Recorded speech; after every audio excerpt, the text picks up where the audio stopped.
So thank you all for coming. This is a great turnout. We really appreciate you coming out on a rainy night. As you know, this is the second forum in our conversation on housing. It's a project we've been working on with MAPC for a few months now. Obviously, we have sparked a bit of interest talking about the smaller homes concept. So this is building on the work that we've done last fall and previously discussing sort of what are the barriers to housing in Foxboro. And one of the messages we've heard is sort of the supply. There's just not a downsizing opportunity here in town. So we wanted to talk to some experts and find out why it isn't happening. We know planners, we can regulate things to death. We can write incentives and bylaws, but unless the market supports it, it's not going to happen. So that's why we're kind of going to the source. I'll let John explain sort of what the profile is tonight, but we wanted to get this conversation going to start educate ourselves as to how to move forward. So the fun part is last fall we sort of heard, or spring, fall, wherever fall, we sort of heard people anxious to get going. So we're finally starting now to be able to get going, start thinking about solutions and where do we want to be, 5 years from now, 10 years from now, and forward.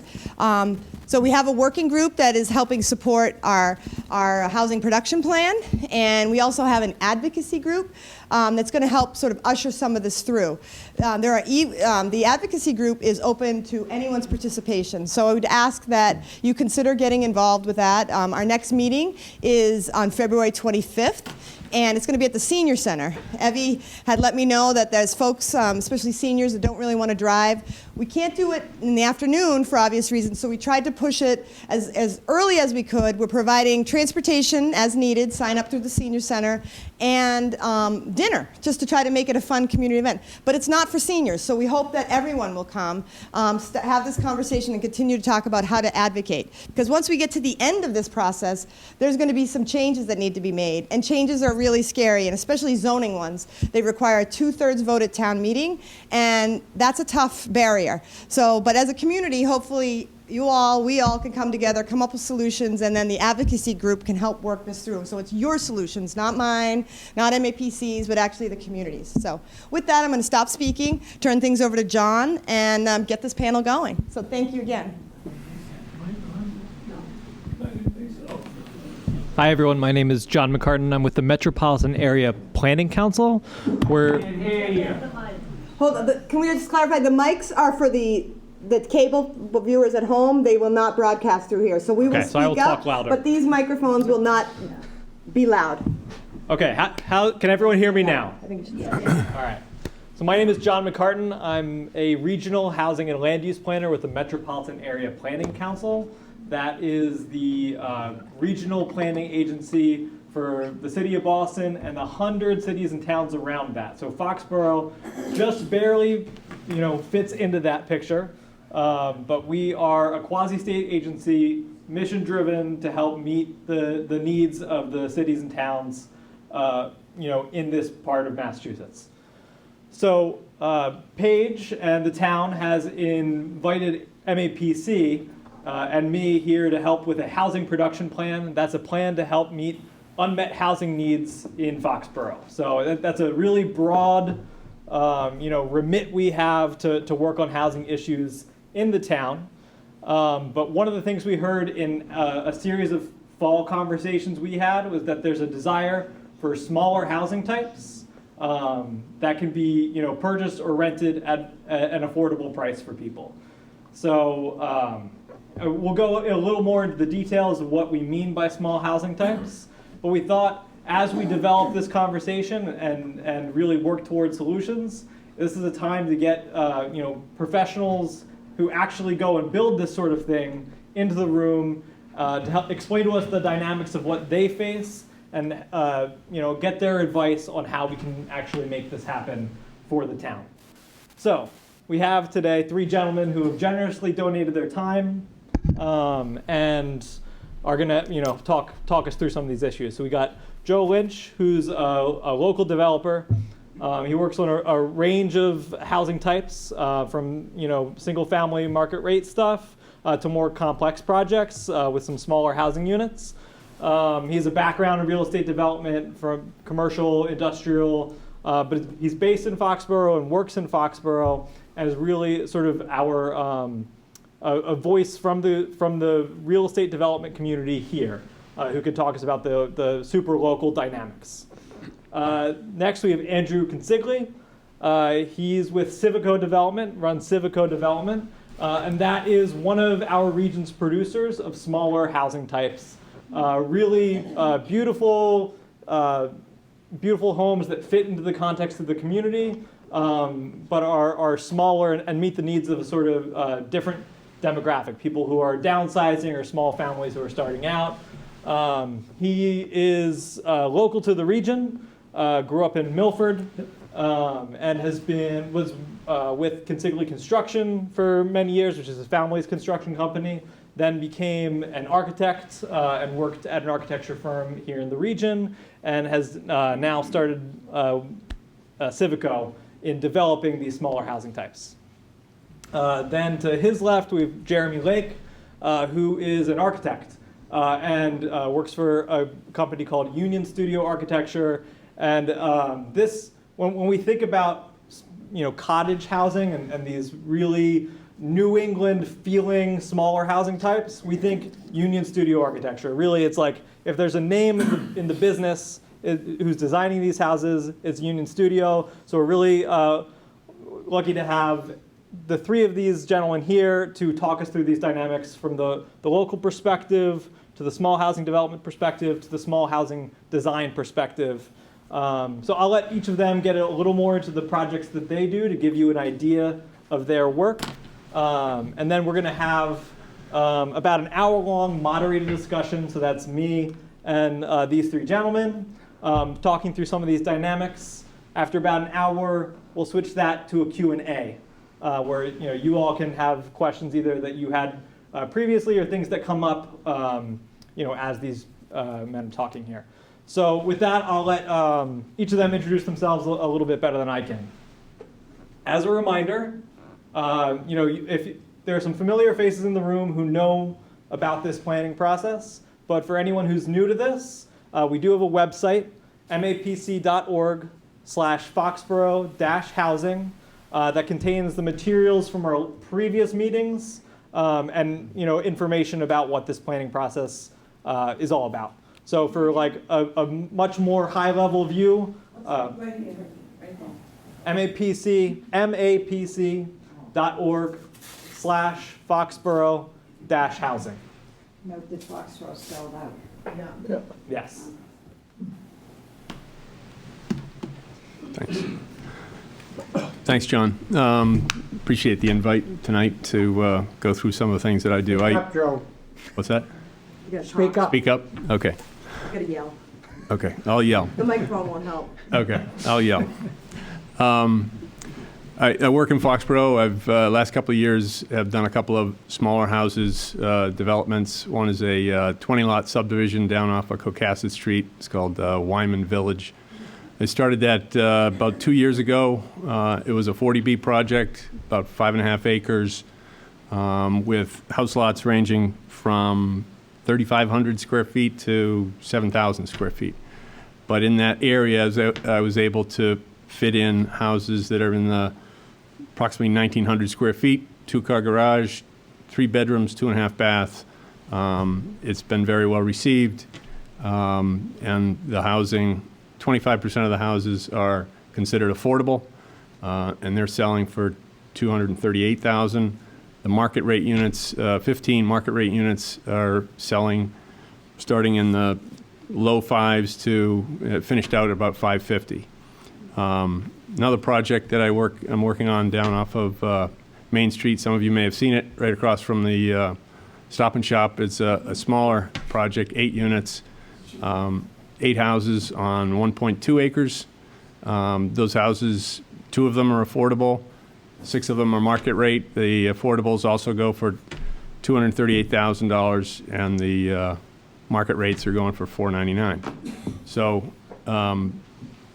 it's good for the affordable people, but small houses are still expensive to build. So today's conversation is how do we get it lower?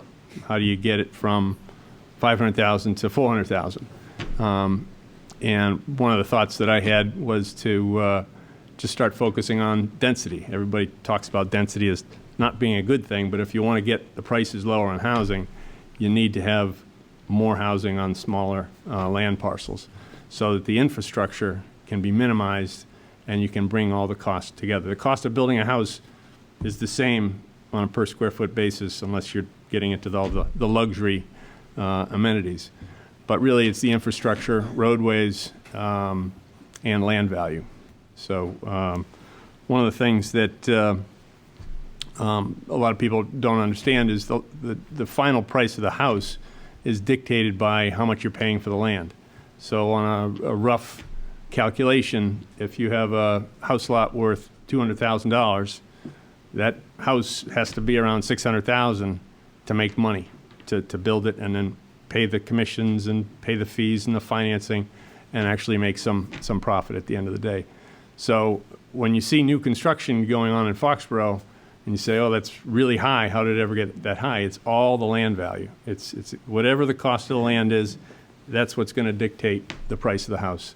And the only way to get the land value down is to get more units on the same size parcel. So a lot of communities are afraid of density, but I think density can be an attractive way to build housing. And I think you're going to see more and more of it because we're going away from the large 1 acre subdivisions where the roadways are huge, the lots are huge, and the length of the roadways. Right now we're paying $700 to $800 a linear foot to build a subdivision roadway with the sidewalks, the curbing, utilities. Even if they're all on septic, it's still in that price range. So I know there's some contractors here tonight that might debate that it should be higher, $850, $900, but that's what's going on, and that's what's driving some of the numbers. So I think that the key to the improvements is going to be looking very carefully at zoning and thinking about density. So that would be my advice after building houses for several years and being in the business. So thank you, Joe. You brought up a lot just now, so I want everyone to sort of hold Joe's comments in their minds. We're going to dig into a lot of that in some more detail as the conversation goes on as well. Okay. Thanks. Should I go? In terms of the slideshow, will we do that after? Or just No, introduce? you can just run that now. So yeah, if you've got the clicker right there. Yep. Yeah. Great. Perfect. Thank you for having me tonight. I'm Andrew Consigli from Civico Development. Can't hear you. Thank you for having me tonight here. I am Andrew Consigli from Civico Development. Does that sound work for everyone? Perfect. We started in 2014 to develop a multifamily housing type across Massachusetts, mainly focusing on suburban town centers, around train stations, and also in some select gateway cities as well, doing some neighborhood revitalization. Essentially, as you mentioned, sort of started out in construction, moved into the architecture and design field, and now got bored with that, so I want to do some development. And so that's what I've been doing for the past 4 or 5 years. The communities that I've been working in, or we've been working in, typically will be like a Sherborne, town of Reading, city of Newton.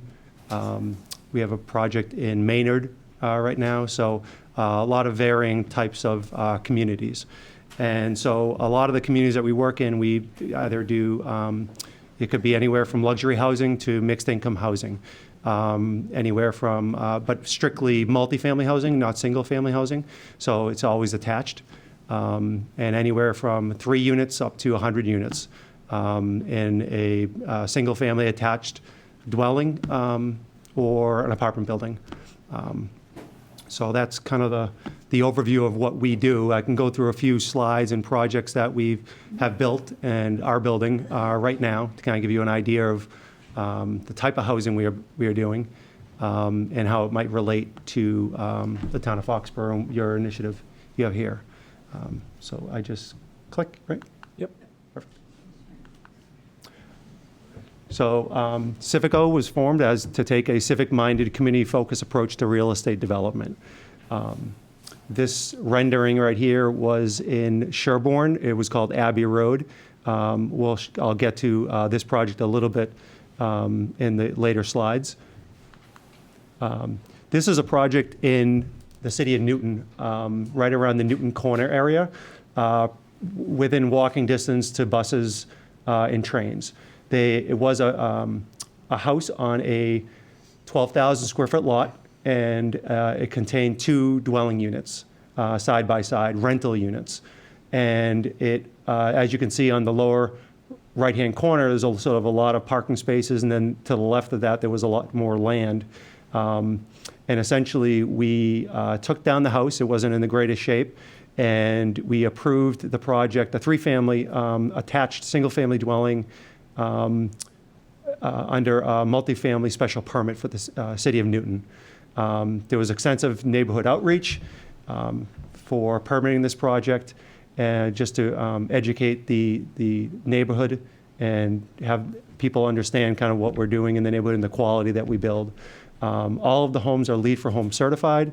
That's typically what we do on each of our homes, holding the construction and the quality to a higher standard. This doesn't point, does it? There's a laser pointer part of it. You can, Oh, great. but they don't work. Oh yeah, they do work on whiteboards. It does work, Never great. mind. So as you can see in red here, this is the entire lot, 12,000 square feet. This was the home, the existing home, and we took this down to build 3 new units. This was the project here. As you can see, that this is 1 unit here, this is the other unit, and then this is the other unit, so it's 3 units attached. And under Newton zoning, they have what's called multifamily residential zones. And you can build anything from a single-family home all the way up to an apartment building. So on this type of lot, where it's 12,000 square feet, we were able to build 3 homes. And each home is about 2,000 square feet. Now, talking about land costs, the land generally costs about $1 million for this land, about 12,000 square feet. So the price point is higher for the sale of the condominiums. So the sale of the condominiums were more in the $900,000 to $1.1 million range. The construction costs for this were in the probably around the $400,000 per unit range. So the quality, and this is granite countertops, crown molding, typical finishes that you would see in a sort of higher end single family home. And you can see the finishes on the barn board on the exterior, brick on the lower portion, and sort of works down with the slope of the land. This is another project, actually sort of in the same neighborhood, same sort of site plan here. It was an old Victorian, a 5,000 square foot Victorian home, and in Newton, right next to the Newton Corner. And this was 4 home ownership units. It was a large single family, and instead of taking the single family down, it was a historic structure. We fixed up and renovated and converted the single family into 2 units, and then attached 2 units on the back of that for a total of 4 condominium units. Again, it was a lot of sort of extensive neighborhood outreach and LEED for Home certified project. And so you can see some of the existing photos here of the before, and then this was during construction. You can see how this sort of renovating the single family and then the attaching the 2 units in the back. The neat thing about this project, and a lot of projects that we do, is we like to have slopes on sites to allow the parking to go underneath, so you're hiding all the parking within the structure and getting surface parking off of the street and providing direct access parking to your unit. This is the single family here. You can see that we renovated the single family, and then you can see some of the finishes on the inside. This is the project in Sherborne that I was mentioning. It's Abbey Road. It is in the center, the town center of Sherborne. It was approved at town meeting in 2016. We've completed the project in 2018. It is 18 home ownership units, and it was for over 55 active adults. and it included a historic restoration, and also we tore down a historic home that was failing structurally, and we built a replica of that on the site as well. And then all of the homes, you can see here that the red are the two existing homes. This was the old town library, and then this was the parsonage, it was called. It was the old Peace Abbey in Sherborne, which was a multi-faith retreat center. And then you can see all these are the new townhomes. Each block essentially consisted of 3 units attached. So you had two end units and 1 middle unit, and we'd have five of those. And so there was 18 units total. There was a car barn here, and then all the other parking went down the slope and underneath and tucked under for parking. The main focus of the development is the center green, sort of all the front porches of the development overlook, as you can see the front porches here, overlook a common center green. This is an aerial view of the project here, all kind of within a craftsman style, arts and crafts style, vernacular, and it sort of matched contextually with the existing Jacobean style brick building right here, the old library. This is the slope that goes around back that you can see the parking goes underneath. And then this is the courtyard. And then very quickly, I'll talk about a project in the town of Lincoln that we're working with the town of Lincoln on. It is in partnership with the Affordable Housing Trust. And the building is 60 units, apartment buildings, 2 30-unit buildings. And we also relocated and preserved the historic farmhouse. It was approved at town meeting in 2018. The building is currently being built and will be finished spring of this year. Again, 60 units, 25% affordable. The 25% of the units will be affordable. So all of the units, all 60 units will count towards the town's SHI. It's done in sort of a historic farmhouse type of look. As you can see, this is the rendering up here and the elevation. And in the center of the project, around the courtyard, they are community gardens, so it acts as an amenity for all of the residents. They can have garden plots and grow vegetables and flowers and so on. It actually becomes a sort of a community gathering space as well. So this is a project where the density is much higher than the previous projects, where this is more sort of like a 15 units per acre, where the previous projects that I showed were more in the 10 to 12 range units per acre. So we can get more into the costs and the finances and all of that, but I'll pass it on to. Great, thank you. Yep. So I'm going to try standing up. Let's see if this one is lit up too. Oh, good. Hopefully you can hear me better if I'm up here as well. I'm Jeremy Lake with Union Studio Architecture and Community Design. A little bit about me. Now, the only reason this is up here, I wanted to show you all these recent speaking engagements. This is all within the last 2 years. We've been having very similar conversations like this in a number of communities around Massachusetts, around New England. Successful and effective land use zoning policies, talking about cottage courts at the Massachusetts Municipal Association annual meeting 2 years ago.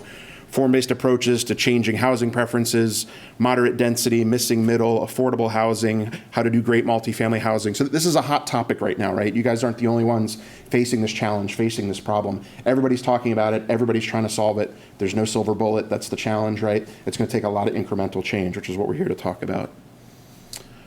This is our firm. We're a 25-person firm based in Providence, Rhode Island, so a half hour south of here. But we do work all around New England. And our mission is to use the power of design to enrich lives and to strengthen communities. We provide a range of services. We're Union Studio Architecture and Community Design because we do both. So we do work on the architectural piece. Which one's the laser? That one's the laser. Your classic architectural design, libraries, hotels, things along those lines. We do a lot of housing work. So what we call housing prototypes is an unsexy way of saying we work with developers to come up with units that get repeated on a site. We do the community design. We aren't civil engineers, but we certainly work with the civil engineers to come up with layouts for communities, figuring out how best to site the houses in a way that's meaningful and creates community. And we do a lot of design guidelines and vision plans, which is to say working with communities to codify how you get the end result that everybody's hoping for, that hopefully you develop through these kind of processes, these sort of communal engagement processes. This is a range of housing types of what we've done over the last 10 years, which is to say all sorts of small housing units, ranging everything from little mixed-use buildings, a little duplex, these are little cottage triplex, townhouses, single cottages, a little walk-up building, a little mixed-use building, cottage courts. So this isn't new for us. That's the good news, is this is where we are most comfortable, is in this sort of small scale, 1,500, 2,000 square foot sort of housing that we're talking about here tonight. And some of these are affordable housing projects, some of these are market rate projects, some are more urban, some are more, suburban. So we've done that sort of whole range of things. And recently we've been talking about, this is a phrase that was coined by a firm on the West Coast that applies here as well, the missing middle. And what we mean by the missing middle is since World War II, when we rewrote all of our zoning codes, we really designed housing or defined housing as either being single family, which is to say one house on one lot, maybe a half acre, maybe a full acre, or it's multifamily, in which case it's maybe 10 units to the acre, 20 units to the acre, big corridor apartment buildings. We used to have all these great little typologies pre-World War II that could slot in anywhere between those two scales. I'm sure you could walk around here in Foxboro and find a number of these. The idea is whether they're little clustered cottages or a duplex or a townhouse or basically a stacked duplex, what we're calling a manor house, which is like 3 or 4 units, but in a building the scale of a single family house, you could get incrementally more density, but in forms that fit conveniently in a context like a Foxboro. So that when we say the D word, density, and this was the face you guys were all making earlier when Joseph was saying this, right? We all freak out at what this means, right? Density sounds like this big scary thing. But we have to remember that density is really just a numerical calculation. It's a number of units on a unit of acreage of land. But it can take many forms. That's the real takeaway tonight, is it's what's important is the form of that density. So this is a side-by-side comparison. This is a real project that I'll talk about in more detail in East Greenwich, Rhode Island. The historic Main Street is right here. You're already into the single-family historic neighborhoods here. They zone this piece in the middle as multifamily, which was a good idea, that sort of transition from the sort of Main Street activity to the quieter single-family neighborhood behind. And the existing zoning would have you do something along these lines. We all know what this is, right? This is the sort of classic, crappy multifamily stuff. And because we know it's not going to look good, the zoning code says push it into the middle of the site, screen it as much as you can. We don't want to look at it, but at least it's providing the housing types that we need. What we did was instead took the same number of units. So this is 15 units on just under an acre of land. So we're talking about 17 units to the acre here. We took the same number of units and instead of consolidating them in one large building, broke it up and made it a series of much smaller cottages. So what's great is you get something that's very much at the scale, like look here along the streetscape, right? The scale of these is the scale of the single family houses on either side of it, but you're getting an incredible level of density. We did this by breaking every rule in the zoning regulations, right? We had to go in, have lots of meetings, explain why we aren't pushing it to the middle, why we're pushing it out to the edges, because it's the only way to get it done. But the community did not want this. The community did want this. And again, you're providing a housing type and need that was real. So here's a little bit more about that project. This is the site plan for it. So again, just under an acre of land, 15 cottages, which is to say 17 units to the acre. That's typically a multifamily density, but again here for cottages. There are single-family standalones. There are some paired as duplexes at the corners. There's one little triplex here. And they're right around the corner from Main Street, so people want to be here, right? This is where you want to come live. You don't need your car all the time. Parking is handled by consolidating it on one side. So instead of every unit having its own parking space, which requires a road going up to each and every one of those units, all of the parking is here. Everybody comes in. None of it's assigned, so you find a spot, you use a spot. That's how you can do 1.5 parking spaces, right? It's a flexible solution that reduces the requirement. And what's great is when you come home and park, what you need to do is actually come walk through your little communal court to get to your front door. So along the way, you're going to see your neighbor. You're going to grab your mail. You might take your trash out on the way out. So it's a very communal way of thinking about this, but it's a total paradigm shift, right? But to Joseph's point earlier, that many more units on that acreage of land is what brought the costs down. I think these, when they initially sold, were in the range of 350. They're more than that now, but that's what they were initially. 900 square feet each, so these are pretty compact little units. Give you a sense of what they look like. This is that central cottage court. You can see beyond the neighboring block over, there was actually a dead-end street. So in some ways, this was a continuation of the road. So it was great that people that live here could now connect through there, walking through. So invited people from the larger community to come and experience this. And again, you get examples of single-family standalone. Here's that little triplex, 3 of them attached, duplex on the corners. All about the front porches facing out in the communal green spaces to promote interacting with your neighbors. It's also a nice way of transitioning. There's obviously not a lot of room here for privacy, right? So having to go up a few steps, having to go through a porch, knock on a door, those zones are very important when you're dealing with these kinds of densities. I also threw in a few little sort of other considerations to think about with some of these projects. Obviously, when you go away from a very conventional approach of roads and homes, things like fire codes, you got to start really thinking a little bit harder about that. Most people don't want to think about that. But what we ended up having to do was meet with the fire marshal a handful of times, show him how his fire truck was going to be able to come in and get out of there, what the hose links were going to be. In the code, you have to have a house within 50 feet of the fire access lanes. We had a couple that weren't. So working with the fire marshal, he agreed if we put in a residential sprinkler system, he would let us have a few of them that are outside of what the fire code would technically require, because he has the ability to do that. So again, you got to think a little harder, you got to work a little harder, but there are good solutions that can be found out there. Next project I want to share, Concord Riverwalk in Concord, Massachusetts. This is a 4-acre site, although it keeps running well beyond the bottom of the slide here. So there's about 4 acres total, but only 2 of those were really buildable. So for 13 cottages, now we're more like 6.5 units to the acre in this particular example. These were in the range of 1,200 to 1,800 square feet each. This is what this looks like. So this picture was taken standing at where the little parking lot is. So this is going down into the cottage court. So you have 1, 2, 3, 4 units on that side, 4 units on this side, a little shared amenity in the middle. This wonderful existing tree that makes it look like it's been here for 60 years, even though it's only 10 years old. Again, just some other pictures around the community assets, like a little community garden. This is that little summer house. One of the things to think about when you go to smaller units, it gets a little bit harder to host a bunch of friends over for a birthday party. So having a little structure like this that anybody in the community can use for a party or for the community itself to get together for a happy hour, you have to start thinking about those clever sort of amenities to make up for some of those trade-offs of not having your own big backyard, your own big dining room, right? And for this one, the featured consideration, parking. So in this case, coming in off of the main drag is up here. There were 2 existing buildings at the front that had their own parking, but you would slide past those. And in this middle band, we had a pair of buildings here, I'll go back, that were essentially a cottage on top of shared garage spaces, so that each of these 10 units at the back of the site had 1 garage space under these and then 1 surface space on this side here. So 2 spaces per unit, but again, consolidated, right? They aren't up at each person's house, but the same benefit. If you come home, you park, you walk 60 feet to your front door, right? It's not like we're asking you to walk 2 miles to your parked car. And that's how this one was structured and set up. So this is Heritage Sands in Dennisport. Just wanted to show you how these things can scale up. It doesn't always have to be, 1 acre with 8 little units in it. In this case, you have 8 acres with 65 cottages, so overall 8 units per acre here. What you do need to do when you get to this scale, though, is really start thinking of it as a series of smaller cottage courts that happen to be connected. In this case, this is right on the water in Dennisport.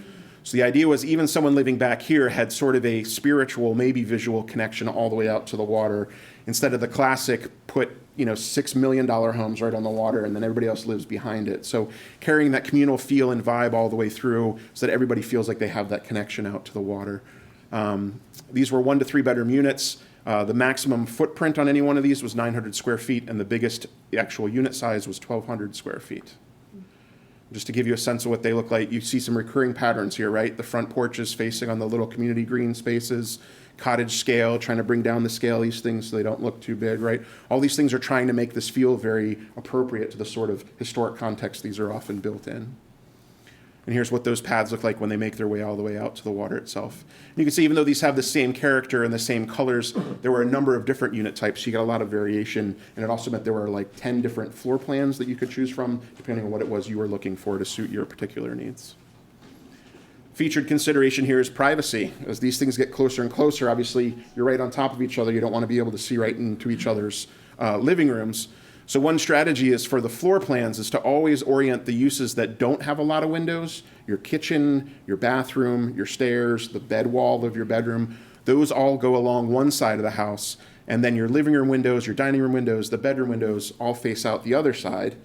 By doing that for each and every house, your very open side is facing their very closed side. So it really helps with minimizing that sort of staring back and forth at each other. And what it also means is the space between the home, which a lot of times we think of as just sort of leftover space, really that becomes the outdoor space for this unit. That's where all of his windows are looking. We could put a little patio out there. He's got a little space he can go that's off the major path through here. So again, you got to think about these things as you're getting denser and denser and things are coming closer and closer. The last one I'll talk about, Brewster Landing in Brewster, Massachusetts. Roughly 10-acre site, although 2/3 of that is open space, so you're really at the end of the day dealing with about 3-ish acres that we could build on. 28 cottages, 9 units to the acre. This was a 40B project, which is to say 25% of them are deed restricted as affordable.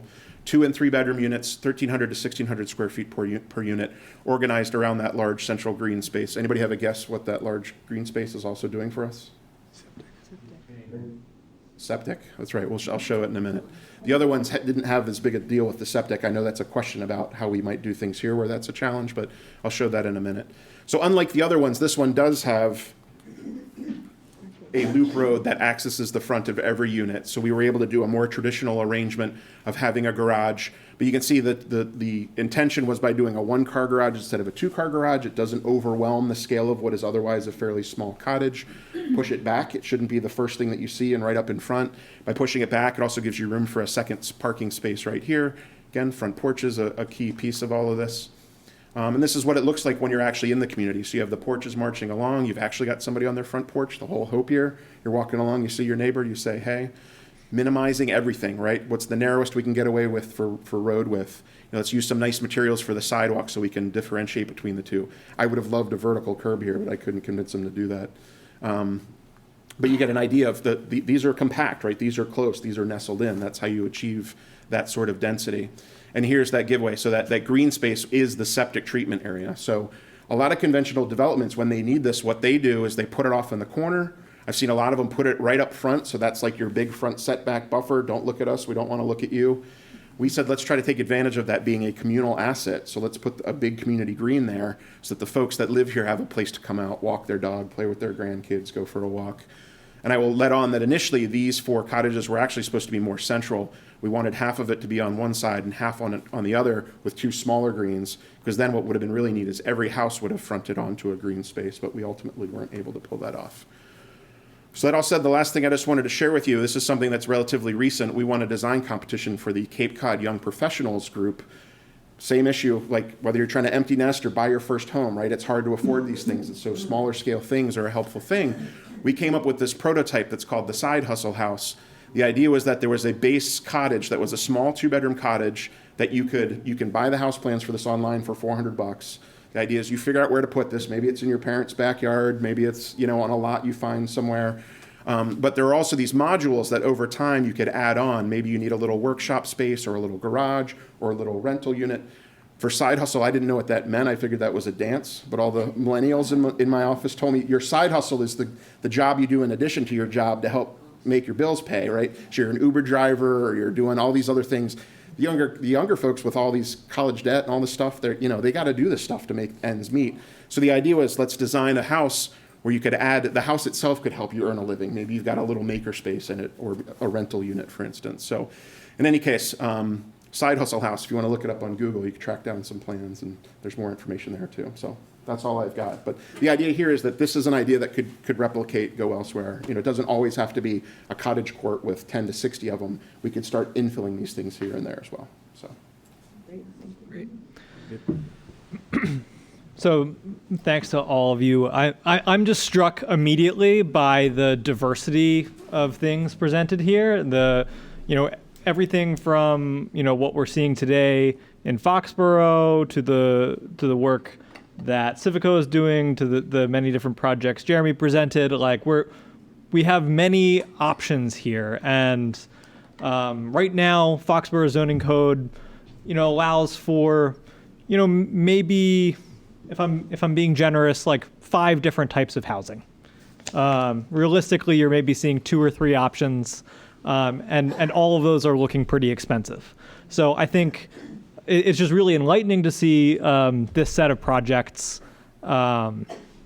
to really, help us start thinking about what the options might be. And that's the ultimate goal of this plan, is to imagine, new ideas, better ideas that will work for everyone in Foxboro, and actually, write zoning around those. That's not part of this plan, but that would be the next step.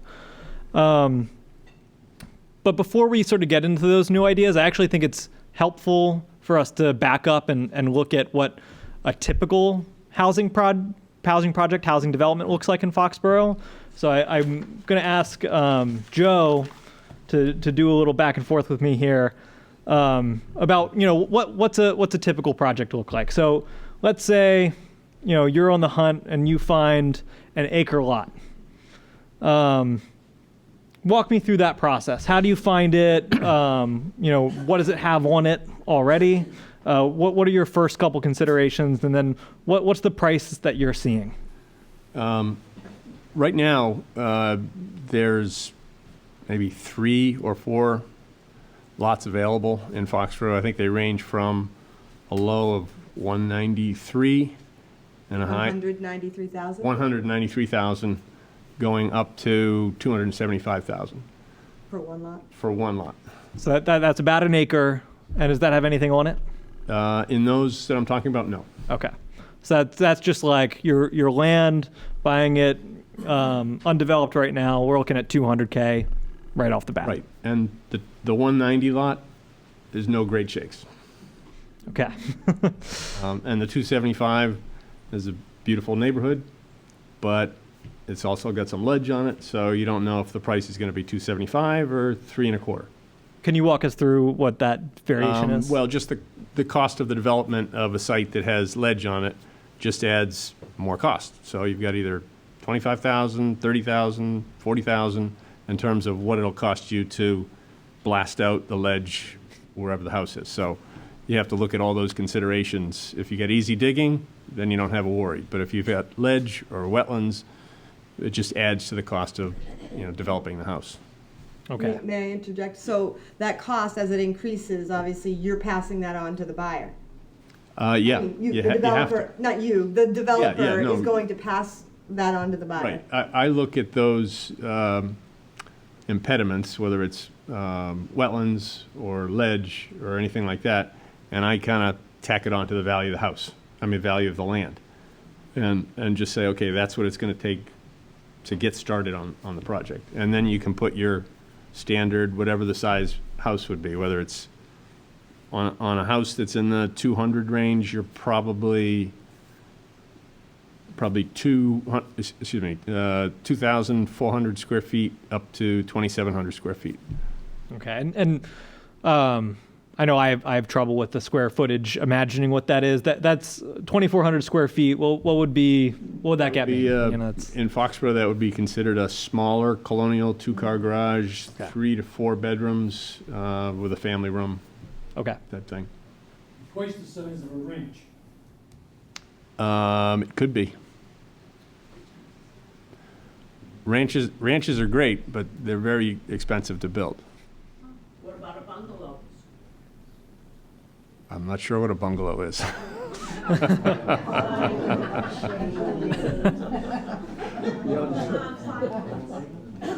You had a picture of a bungalow, don't you? Doesn't Yeah, someone- it's like another way of talking about like a cottage or like a 1.5-story sort of scales. Yeah. Yeah, no, it's. Well, again, I think to that point, though, what they're all saying, and I think this is what we want to dig into, is yes, any one of them can build a bungalow or a cottage, but when you're paying $200,000 for a lot, and you can only sell a bungalow, you're selling a 1,200 square foot house on it, that would be, what is it, about $140 or something a square foot? I don't know the A math. small house would probably be closer to 200. 200. So so Yeah, Depending on- so a lot of the affordable housing that we work on, $175 a square foot just for the vertical construction, is not unusual. So you're talking about a 2,000 square foot house, that's $350,000 just for the sticks, right? That's not the ground. So that's that point that if you've got a 2,000 square foot house at $300,000 plus $200,000 for the lot, that's all of a sudden you're at the $500,000, right? We're all wishing it could be under 400, but the costs per square foot is what it is. And so to Joseph's earlier point, the best strategy is to try to put more housing on less land, bringing the land cost down per unit. That's kind of the. And to have a ranch, it just takes up more, even though I love ranches, it just takes up more area. You're showing has 2 floors. Exactly. We don't want to do stairs. Yes. Right. Most everything we do now has a master bedroom on first, but doesn't go to the extreme of having all the bedrooms on first, exactly to that point. So it's not unusual for us to have a 1 bedroom down, 2 bedrooms upstairs.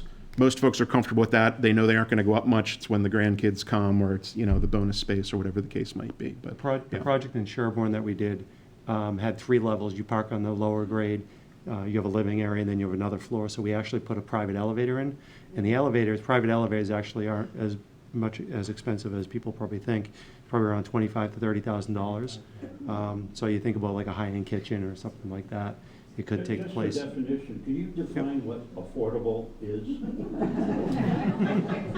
So I think for this conversation, we want to think about affordable in terms of what everyone in the room thinks it is, which is inexpensive to them in terms of this conversation. Because I think most people are looking, when they say affordable, they mean, all right, I want to be able to go out on the private market and find a home that I can pay for, and it won't break my budget. So that's, I think, what every normal person in the room's definition of affordable is. When planners up here start talking about what is affordable housing, we sometimes call it capital A, capital H affordable housing. That's things that the state can register as affordable. That is, it's a house that can either be rented or sold to someone, and they don't pay more than 30% of their income either to their rent or to their mortgage. And when we have that type of restriction on something that says, all right, you can't charge more than 30% of someone's income, then we say, all right, well, you have to make below a certain income in order to qualify to buy that or rent that. So that's what we call a deed restriction, is when you actually put a rider on the deed that says, all right, this has to go to an income eligible household. In the Boston region, and it's the federal government who decides, how we calculate this. In the Boston region, a family of 4 is making a little over $100,000 to be considered the median income household. So it varies by the number of people in the household and the place you're in. But in Greater Boston, family of 4, $100,000, give or take, is considered a median income family household. Now, to qualify for that capital A, capital H affordable housing, you have to make 80% of that. So family of 4, 2019, it's like 80, 85, something like that.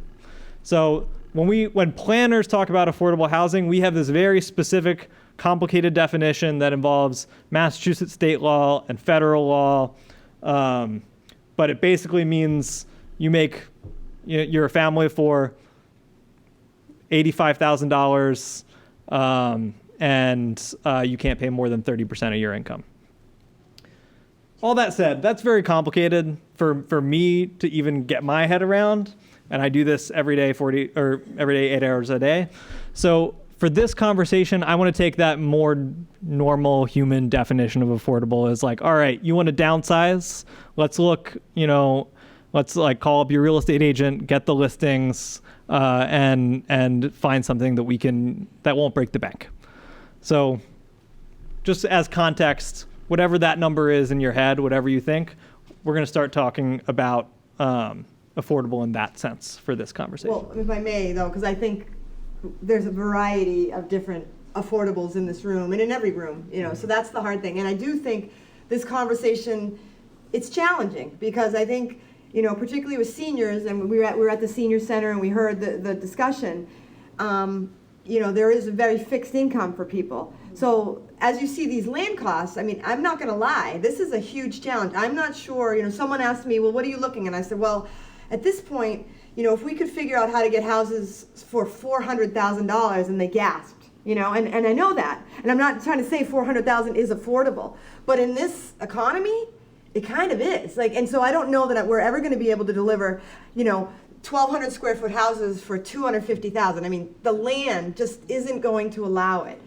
and we're trying to find a way. We are working with the Housing Authority to provide, the more affordable housing that people on very fixed income might be able to help them. But right now, we're trying to stick around. We were sort of trying to back into, like, for me, I was like, maybe $400,000 is somewhat affordable for like a 12 to 1,500 square foot house. Now, I don't know whether it is or isn't, but in this economy, I just don't know that if we start to set our goals even lower, I don't know that we're going to ever hit 350, for a standalone house. I mean, I don't. You guys would know better than me, but I'm just trying to simplify this because I know everybody has a different definition. But we see everything out there right now around 500 for your starter.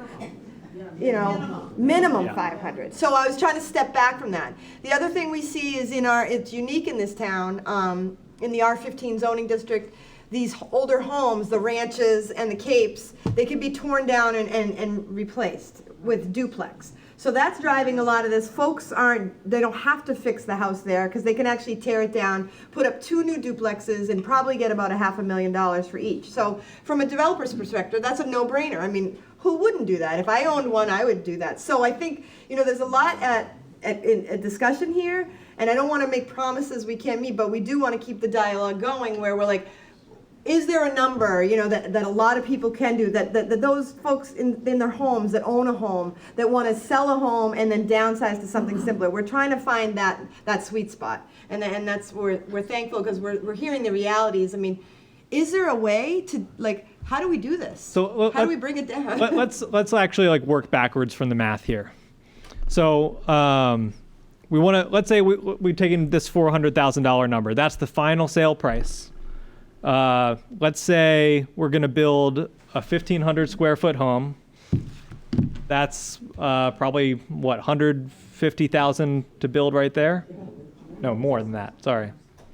Let's get out our calculators. So what do folks. you typically build new construction for? I would say it depends. Are there any fees involved? Like, is there any profit involved? All in. All in. All in's probably in the 150 to 160. And that includes site. That includes site. All right. So if you're building a 1,500 square foot home, which is pretty small for Foxboro, that's going to immediately be $250, $270, or $60,000 right there. That's just for the sticks, right? Okay. Can I just back up? Is there a less expensive way to build those, like a lot of those finishes you showed? I mean, those houses you showed are absolutely gorgeous. LEED certified, granite counter, all that. That's awesome. I want all that too. But is there a way to make it so that it's more entry, more friendly, or is that 150 number per square foot? Is that basic construction, or like? So I think the price point that you're building at. Yep. Because I'm in different communities, probably building high-end homes or high-end townhomes. And so, I'm doing $200 a square foot as Okay. opposed to $150 a square foot, right? Yeah. So that's just a difference. It's not, That's the market. Yeah. Can we repeat yeah. that actually? no, it just depends on what the quality and of house that you're getting. I am, as a builder, am building for about $200 a square foot, where I think you mentioned that you're building for more like $150 a square foot. Now, you can go in other towns, you can build for $300 a square foot. It's really hard to get below, I think, probably about $120 a square foot in this market. But there's a lot of factors that go into it. Land costs. As you get closer to Boston, the land costs get higher. If you have water and sewer available in the town, if you don't, if you have to dig wells, if you have to do a septic system, you're talking about a higher cost. So all those costs, come into factor in the final kind of formula that you're using. So there is a way to bring down those costs, and that is, to your point, Jeremy, is density. Because the more that you build, the more that you could bring that infrastructure cost down and those costs down. Like if you're buying 10 windows, it's as opposed to 100 windows, it's going to be more expensive to do the 10 windows. It's just a matter of scale. So that's another reason why density is a reason to the reason why density is, you can get more out of creating density. So I want to just briefly go back to the number. Let's say we want to sell for 400,000. Let's say we're building pretty inexpensively. So the actual building construction costs, let's say that's ends up being about 250,000. That's 150,000 for the land. For a developer has to take a profit or else they're not going to do anything. So that's 150,000 for those two things. That's already, less money that we can find for land on the market. So, I just want to highlight that to say, we need to, half the price of land, minimally, just to get to that 400,000 number that already has people shaking their head. So, it's a big challenge. That was going to be my next question. How much of what we're looking at now is a real estate bubble because hasn't been building or there's too much demand? And is that likely to change in 5 years? I know the land won't go anywhere, but will the demand change so that price will alter? I have an opinion, but I'll let my panel say. I would say right now, in general, there has been obviously there's a strong demand for housing. Developers, builders, small and large, really have not been overbuilding because everybody still has that feeling from 2008, so you don't go too far out. And I think that's one of the reasons there's still some demand that's still in place. So even though the economy may go down a little bit, people still need a place to live. And even though people aren't moving into Massachusetts like Florida or some other place, there is, there's still new housing households that are being developed. Divorces, people living separately, single women having their own houses. These are kind of trends that are happening. So there's more households being created, which keeps that demand high. So there's just not much inventory. And if you look online, you see that, like for instance, Foxboro, we don't have half of the number of inventoried houses that we had 2, 3, 5 years ago.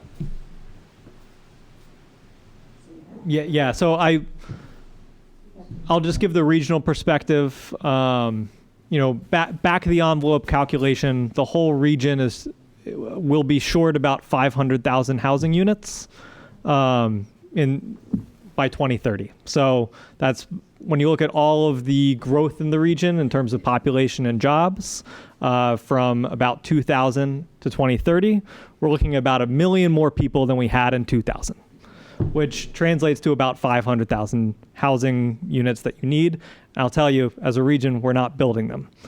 So to answer your question of is that demand going to go away? I'm going to say probably not, which means we have to start getting really creative with how we, produce this housing, how we're, getting the land and how we're dividing the land up in order to get those prices down. Because there's no way Foxboro is going to build its way out of this problem. We would need a whole regional response, and as a regional agency, we're working on that. But this takes creativity in order to get houses that are affordable to normal people. Do any of the gentlemen up here, do any of you have any designs that you put out that are single family and, that's okay, you'll hear me. No, I don't. We're on cable. I know they will. I have instructions. Any single-family ranch-style developments. I mean, everything I'm seeing here is 3 floors, 2 floors, like that. Myself, and I can only speak for myself here, my legs are shot. Going up and downstairs, I built a ranch house. And I cannot go downstairs now to get what I need to do down there, which is the laundry and everything else. So I struggle to get down there. But I'm looking at these developments, and everything is at least 2 stories. And for elderly housing, forget it. That's not going to happen. Well, You know, I mean, I don't know if you've done any or not. Yeah, it's a But I great- also have a second question for you when you're done. Yeah, no, it's a great point. And the project that I did the last couple of years down in just off of Cocasset, about 50% of the houses were first floor masters, so there was a lot of first floor living, but there were still 2 bedrooms upstairs. And they were well received by people that were scaling down and trying to get out of the bigger house. The laundry on the main floor? Laundry on the main floor, yeah. Kitchen, living, family, master bedroom, all on the first floor, and then just 2 more bedrooms for guests or whatever upstairs. But to his point, did they have cellars? They did, And so that's, he's saying. yeah. Yeah, if Has anyone looked at the tiny houses? Well, I think that's what you guys I did. really say a bad word. Modular? Yeah, no, modular's not a bad word. Tiny houses are great. I mean, tiny houses, for those of you who don't know, is typically a house that's only about 400 square feet, right? So we're talking about even half of what we're talking about here. It's really almost like a studio apartment inside of a little shell. So those are great as well. I will say that one of the challenges as you go smaller and smaller in scale of the house, if you still have a kitchen, still have a bathroom, sort of the expense of square footage is still in there, not at a tiny house level, but even in any of these examples, counterintuitively, as the house gets smaller, the square footage cost can actually go up a little bit. And so a lot of developers back in the 90s, all the McMansions, they were just pumping cheap square footage, right? You had like your 7th sitting room, bonus room, that was nothing but air, right? And so part of the challenge here is we're trying to be very creative, but a kitchen's still a kitchen, a bathroom's still a bathroom. We all need these things. So that's why there are these sort of floors where it's hard to get any lower when you're talking about square footage cost. And keep in mind, labor is a big portion of that as well. So in a place like Massachusetts where there's a lot of demand, contractors charge a decent amount, as they should, to do their work, right? So there's no easy fix there either. Modular, we've looked at a bunch of modular. The Dennisport on Massachusetts Heritage Sands project was modular construction. The hope is that that'll be the silver bullet. At the end of the day, it's not necessarily. It has benefits in the sense that you can control your quality, you can do it in a shorter time frame, that brings down some costs. But if you've got to truck it from 2 states over or whatever the case is, all of a sudden the math isn't as great as you wish it were. It's not the thing that suddenly solves it. So the construction industry as a whole is looking at all of these things. Again, this is not a unique Foxboro problem, right? This is a everywhere problem to a large degree. So everyone's trying to solve these issues, and there are sort of incremental benefits and things that get worked out, but it's never going to suddenly cut the cost of construction in half. It doesn't quite work. I think the alternative that you're also seeing is multifamily, so apartment buildings, or even condo buildings that are flats that have elevators inside them. So the project that we're building in Lincoln, a lot of people that are leasing the apartments are empty nesters, looking to downsize, that don't want to walk up the stairs but have the elevator access to get up to the 3rd floor, 2-bedroom apartment and all the amenities, and so they don't have to mow the lawn, take out the garbage. They can just go to the trash chute and put the garbage right in, the trash chute on their floor, and then take the elevator down and go to the courtyard and do their gardening. And all those things are part of sort of either a condo association or part of the apartment community. I know that's a little bit different about what we're talking about here with sort of single-family homes, but the alternative is when we're talking about the housing crisis in Massachusetts, that's why you're starting to see a lot of multifamily apartment buildings built, particularly around train stations and highways, to reduce the amount of traffic as well. So it's just I think that's a good point to actually pivot towards questions of zoning and the D word, density. We've talked about a number of different densities in these projects. Joe, you have one at about 8 per acre here in Foxboro. We've talked about 10 to 12, and then for those apartment projects, I think you said 17 maybe. In order to make the land cost low enough that you can maybe sell this for less, what density offhand do you think would work for this? I don't know if that's too hard of a question. I mean, if you want to jump in, yeah. Well, I think the one that I've got is as dense as you can go. It's 8 units on 1.2 acres with a septic. So Those are big, though. I mean, yeah, they're 1,800 square feet, With a 1-car garage. garage, 2.5 bath. So it's decent size, and it is 2 stories. bedroom? It's not a grade. Is it Yeah, 3 3 bedroom? bedroom.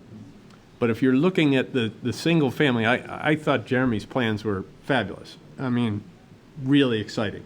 I think there's a solution right on the page right there. And it may be 900 square feet, maybe 1,200 square feet.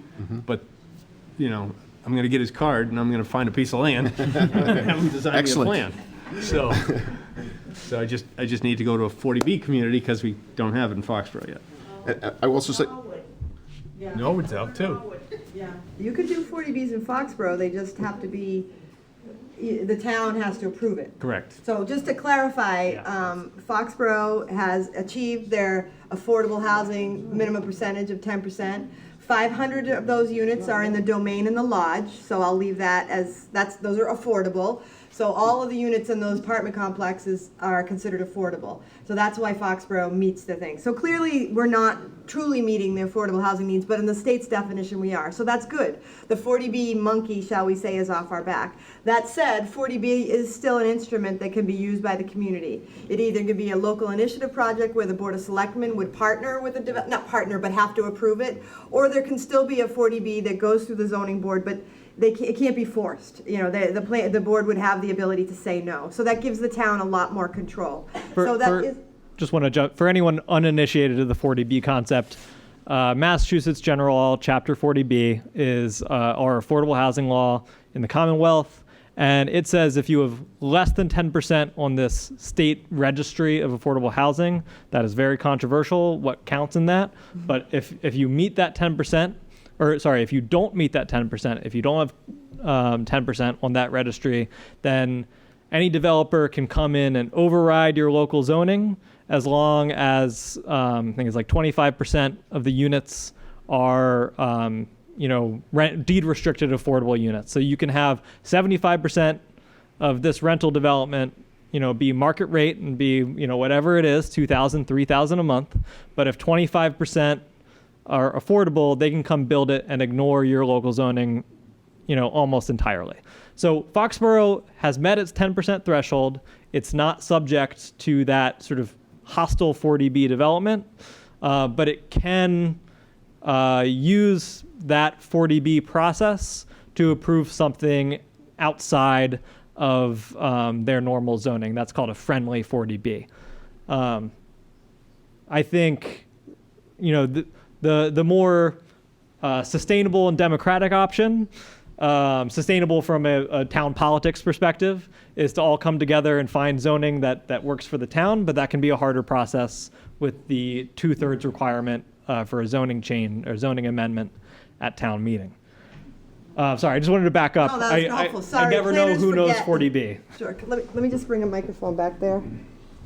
John, do you still go ahead? I don't want to take over. So eight you think is about the max, but maybe the plans that kind of look appealing on Jeremy's boards are probably coming in at around 12. it ranges. It ranges, as okay. it should. Yeah. So I think that's one thing to consider too, is that there doesn't have to be a single answer.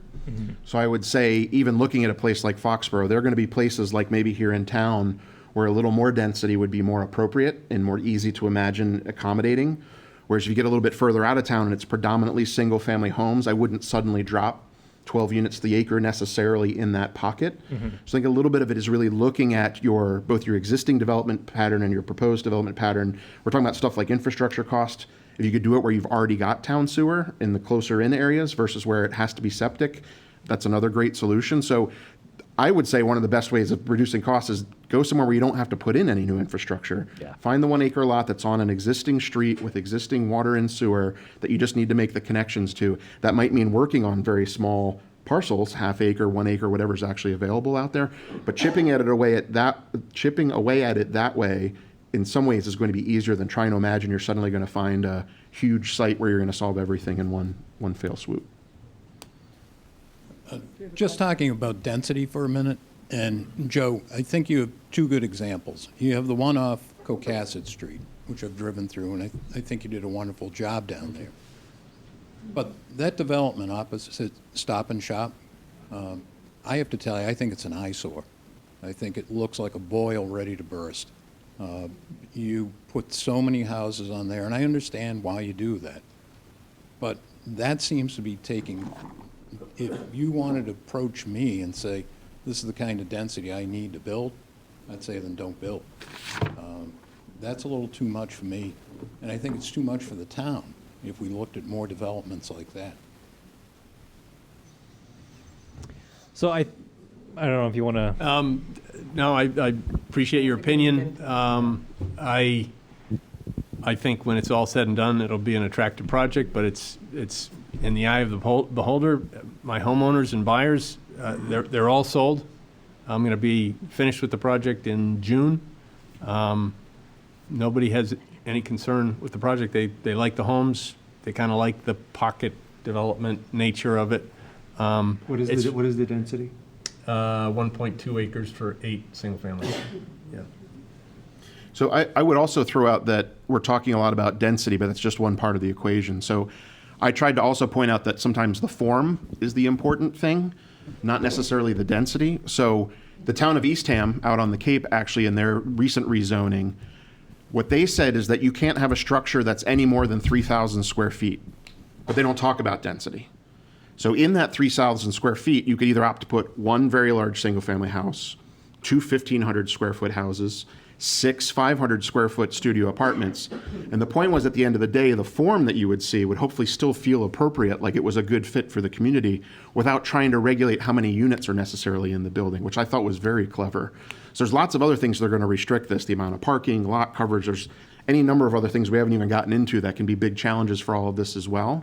So we often try to redirect the conversation to form instead of density, because density is just a calculation.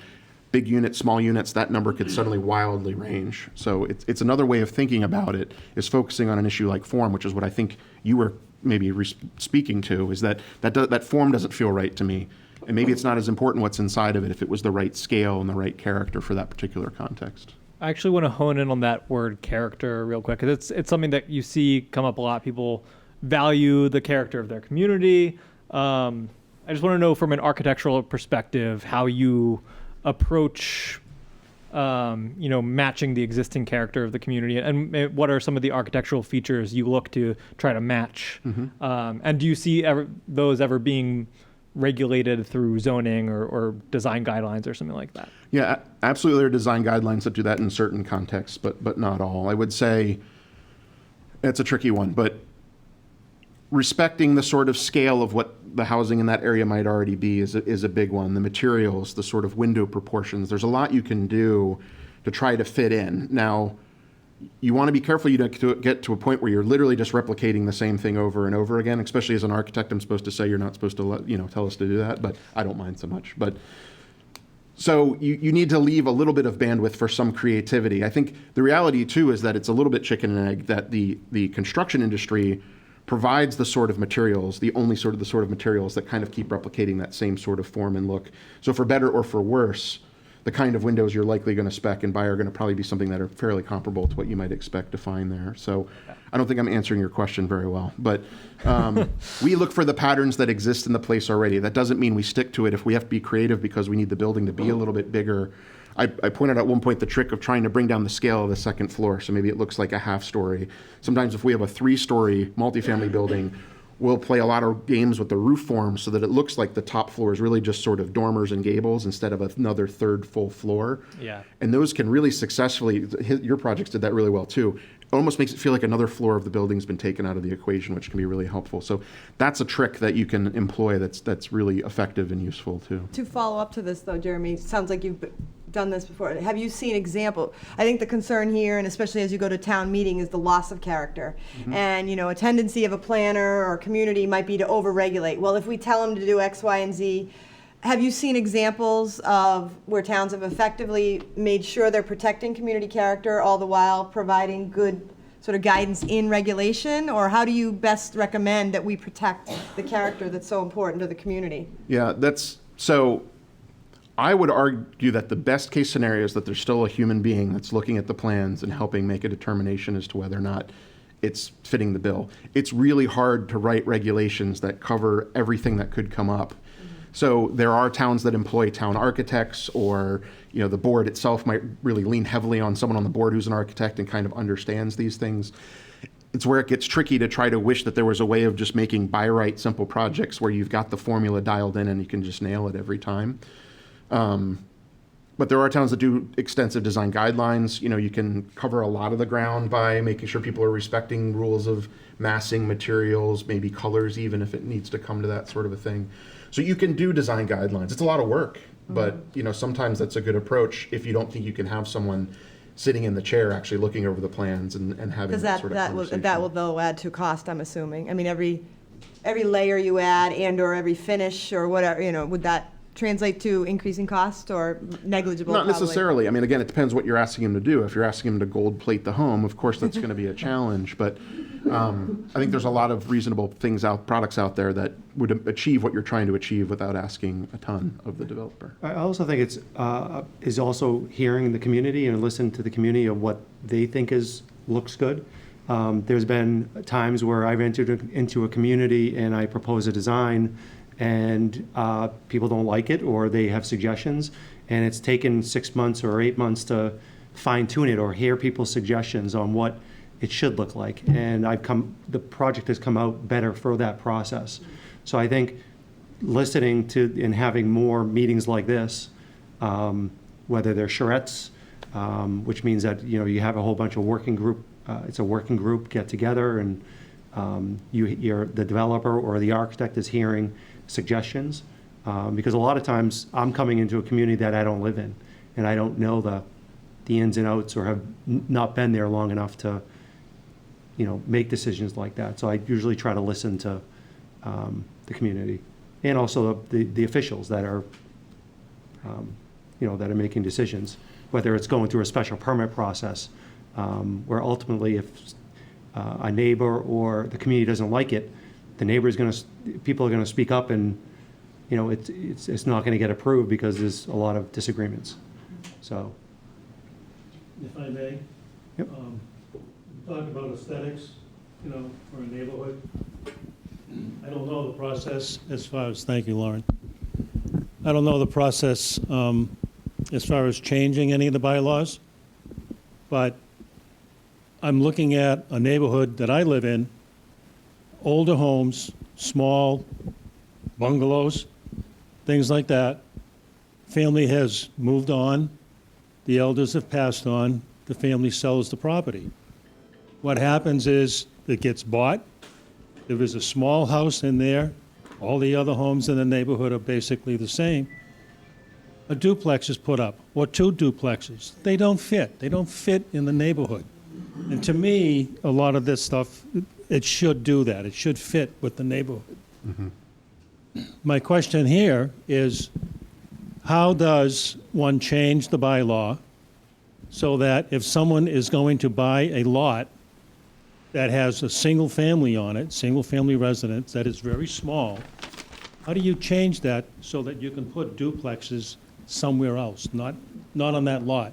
If they have to build a lot, that particular lot, and once they buy it, they got to put that same size house on it. I know the laws allow them to do what they want. I understand that.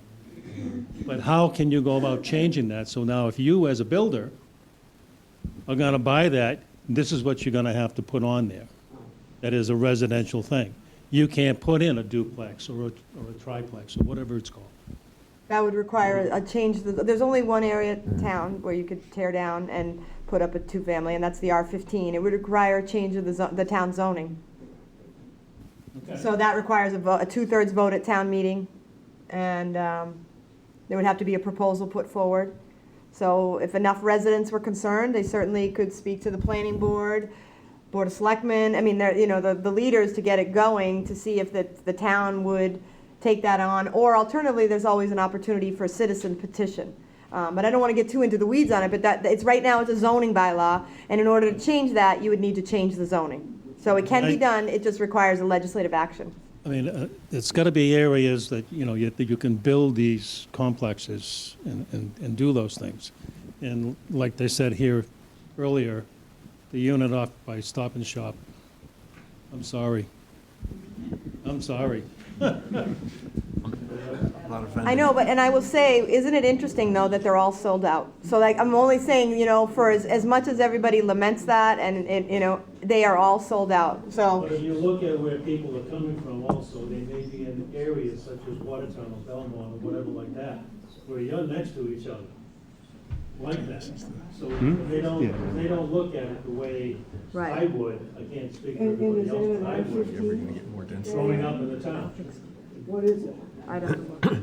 It was a 40B, so it didn't meet the zoning. It doesn't have to meet zoning. So, Anyway, let's not get into the weeds on that one, and. yeah, I want to.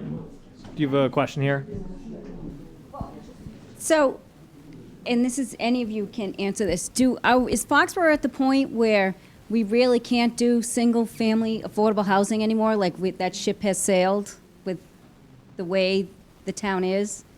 I mean, and have you looked into how many houses are going to come to the market? Because like my parents, and there's a bunch of you here that bought in the 60s, they're now in their 80s, that there is going to be housing coming in the next 10, 15 years.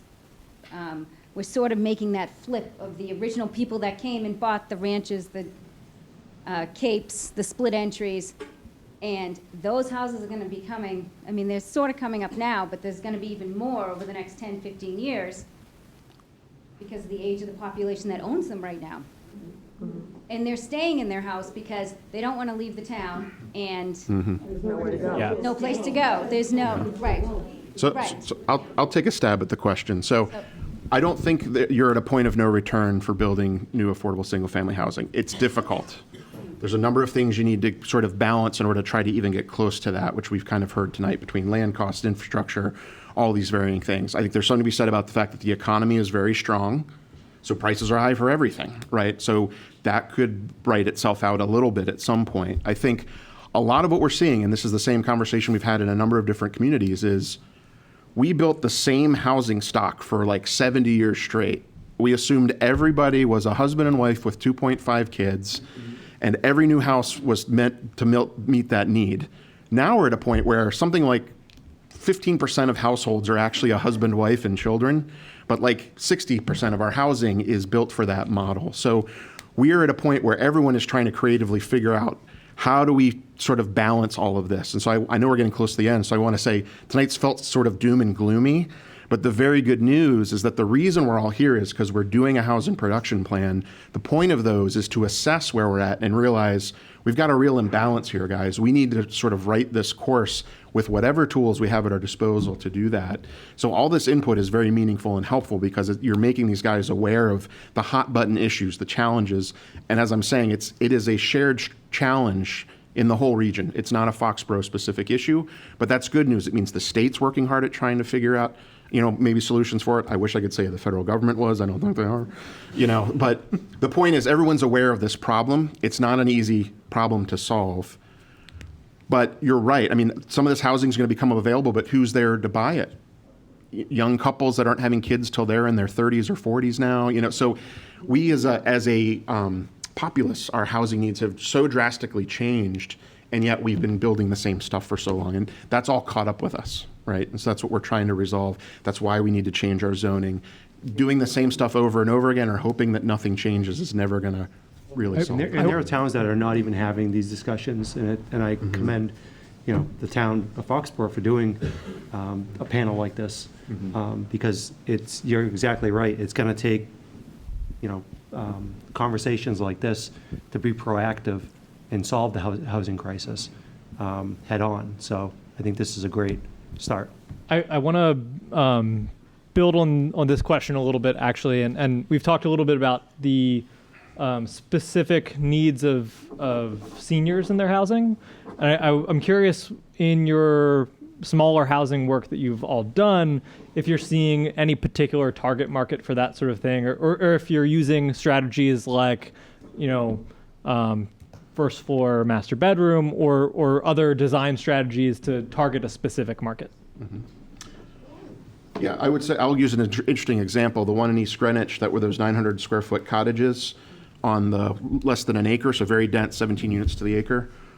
Wasn't expected, but the majority of those units were bought by single women who wanted to have their own place in a place that felt safe and comfortable because they had a lot of neighbors around them, you know, in a communal sort of setting.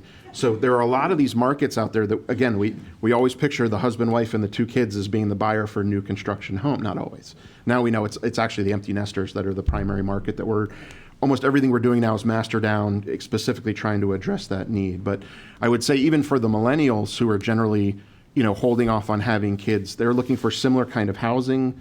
We're seeing the same trend that the retired folks that have the time now to go out to dinner and walk around in their town, it's the same places that the millennials want to be. I'm in that lost middle generation, the Gen Xers, that nobody thinks about. But yeah, I think and I pointed out too, things like shared amenities. That's the sort of stuff that like the younger generation is totally on board with, shared amenities. So bring the parking count way down by having, you know, 2 zip cars in the parking lot. I can use that instead. I don't need to own my own car. So we are seeing some new little trends like that. I will say the overwhelming majority of our market right now is empty nesters. That's who's got the money and is looking for a new place because their old place isn't working for them anymore.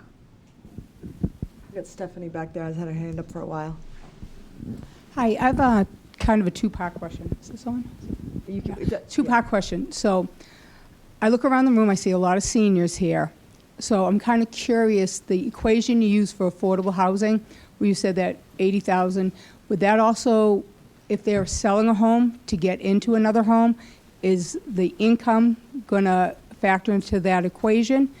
And why I'm asking is I think a lot of the projects that you guys have done look phenomenal.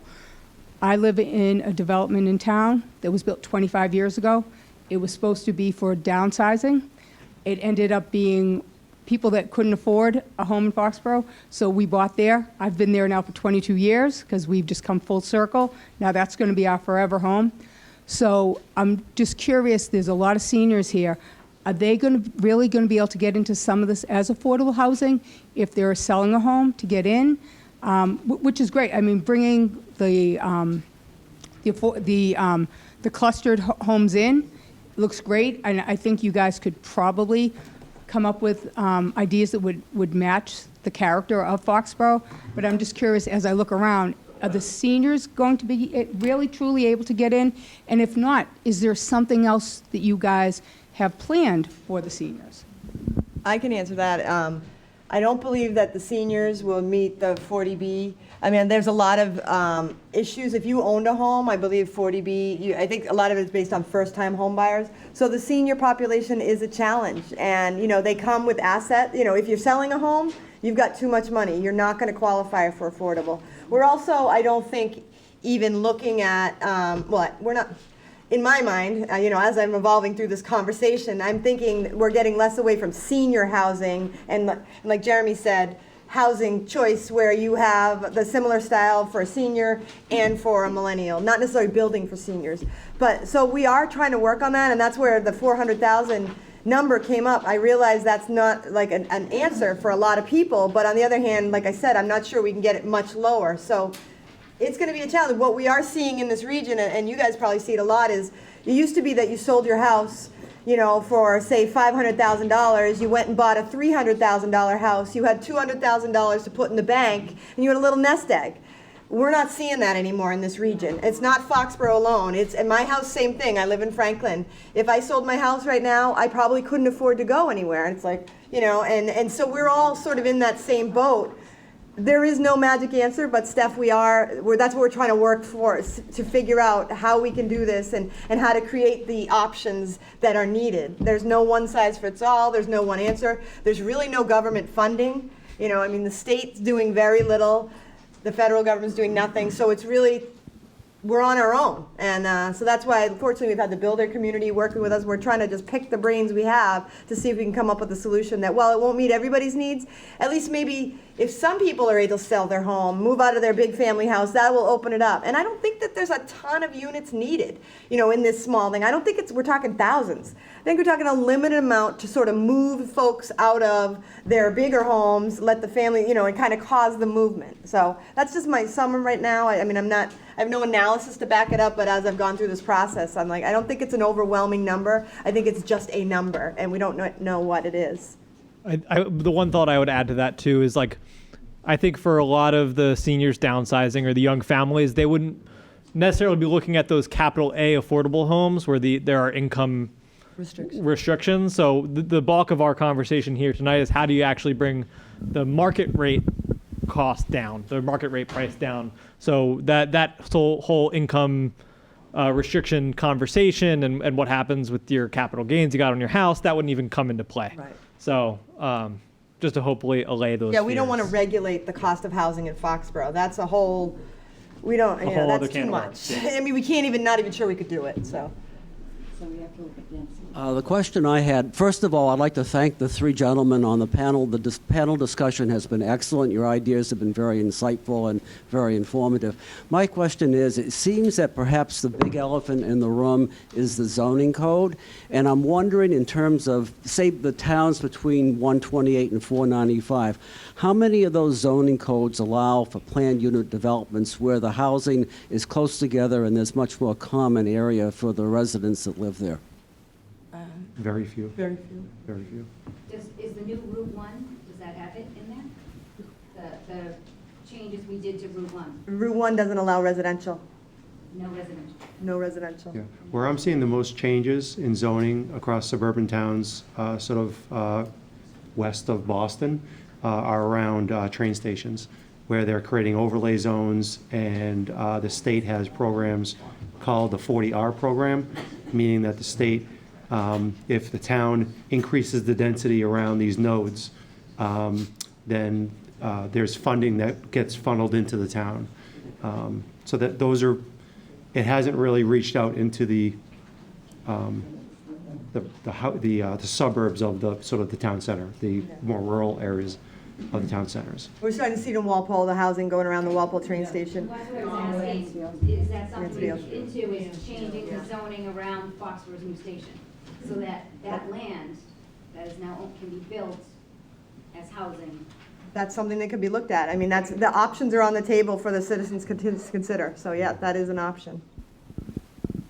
Lauren, you hand out the microphone.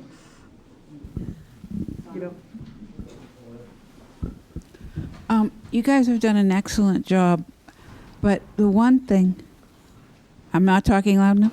I can hear you. I can hear you. We're talking about zoning, and you're talking all about new construction, which is lovely for the future and thinking of my daughter and my grandchildren and all that. But speaking for people my age and getting older, what about additions on existing homes? What about in-law apartments? That's very difficult to do here, and that's a real solution for some people, especially if you've been widowed or if, whatever, health isn't quite so good. That's a solution for some families, but it's hard to do. Have you guys ever thought about, from a construction viewpoint and from a zoning viewpoint, can we change the zoning so it's easier for that to happen? We have that. So we do have an in-law apartment bylaw, but it is restrictive. You're right. You have to have a family member. It is limited in size to 850 square feet, which traditionally seems okay, but we recently had an application where the couple was a young couple, in the sense that they were going to live with their grandchildren, but they were, I believe, in their young 60s or 50s. They wanted space, and the planning board's hands were tied. They cannot allow more than the 850 square feet. So I certainly think that's a great opportunity that we'll be looking at as one of the recommendations. And there's also, so you have in-law apartments that could be used for related things. There's also the possibility of if they were, if the regulations didn't require a family member, you could rent it to, a college student. That's one other way. And then there's also accessory dwelling units which aren't necessarily attached, but you might be able to build your, what is it called? Your side hustle. You could build your side hustle in the backyard. So these are all options that I would suggest, especially as we get into advocacy and the meeting on the 25th, as we're evolving towards that. I think these are the types of solutions that are going to be more palatable to Foxborough, because it's not necessarily going to be a big apartment complex or a big change. It can kind of fit in the fabric of the thing. But we'll need the voices to push for it, because it's scary to change the zoning. And most people, when push comes to shove, they're going to vote no at a town meeting because it's scary. So we're going to need advocacy and understanding of the issues. So stay tuned, but it's a great suggestion. I'll say, because I also know there are people in the room who brought up this very same issue at our fall forum. It is something that the plan is actually looking at. This conversation, we wanted to have really tight focus on the small housing type, but just to assure you that we're actively looking at all of these things. Kathy has the microphone. I wrestled away from Lauren. So I have a question. We're focusing a lot on the issue of what it costs to build new on a piece of land that becomes available, because we're looking for ways to possibly be able to get these sort of clustered housing in. Now, what we had in this town in the 80s and the 90s were the still half-acre, three-quarter-acre plots that got really large houses put on them. Now, as that comes around, is there some kind of economic impediment to, when that piece of property becomes available, taking down the larger houses, not just all the little houses disappearing, which would then open up that piece of property for multiple units of the type that we've been talking about now? So is there an economic reason why that doesn't seem to happen? So I can talk about the project in Newton that I showed, that it was a large Victorian single-family home. That was, the idea there was we couldn't tear it down because of historical reasons. And the only way that we could fix it up and upgrade it was to get more density. So what towns and cities are doing now in some communities, actually, I think Westwood does this and Newton does this, is if you keep a historic home, or a developer gets the incentive to build an additional unit in back. And so if you build that additional unit, or two or three, then you can put money into redoing that home that's 25, 30 years old, right? That hasn't been, because family sizes are changing now. It's not, like you mentioned, it's not big families everywhere. It's smaller families. So you don't need as big of a house. And I think in a lot of communities now, you have these larger grand homes that can be turned into multifamily homes. That's hopefully that. What about, just because when we were driving through some of the subdivisions with these large homes, John was in the tour we did, I mean, some of those homes look like they're 3 units. So I'm like, couldn't you just take that massive, beautiful colonial and turn it into 3 units, and that the neighborhood would never even know 3 units were in there? So I mean, I wonder, perhaps there's a way to be creative in these, but again, you also have to be really very realistic about retrofitting and construction costs. Like I know when I did my addition, my construction guy said, I'd rather build a new house any day than try to do an addition or fix an old one, because you never know what you're going to find in there. So that is the risk, and usually there needs to be an incentive, right? It has to be an incentive to be able to build more units, because you have to offset those costs. Right.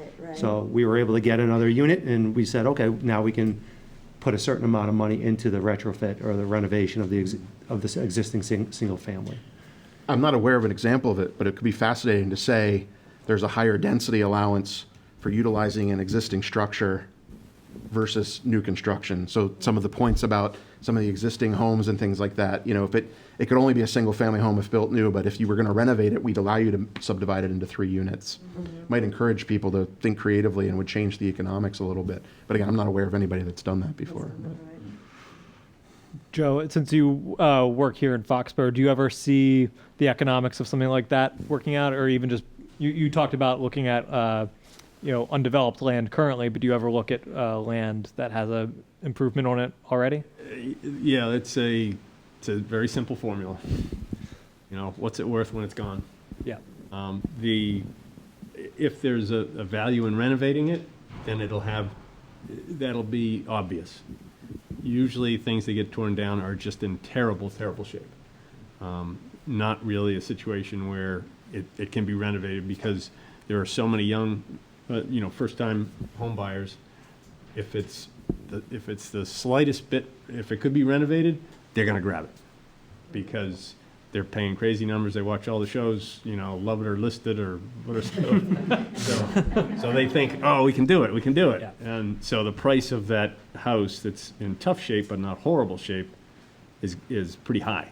Okay.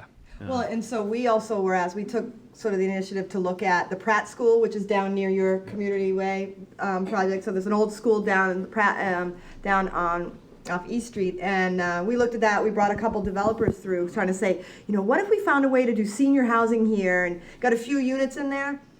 And the old school with the old asbestos everything and the big massive rocks, and they basically just said it's $1 million premium to try to work on this. Now I'm sure there is ballparking, but basically the problem with that structure is it's just so significant and so costly to work with it. It really, I don't know what density you'd need to make it work. Same with the auditorium. I've had the idea, I'm like, the auditorium's sitting there doing absolutely nothing. Let's find a way to convert it to senior housing or some sort of something. So that is what we typically do too, is historic tax credit. So the state and federal government does help you out on historic buildings. So something like that could be converted because you get public subsidies from state and also the National Park Service, which is the federal government, to funnel money into to offset the construction costs.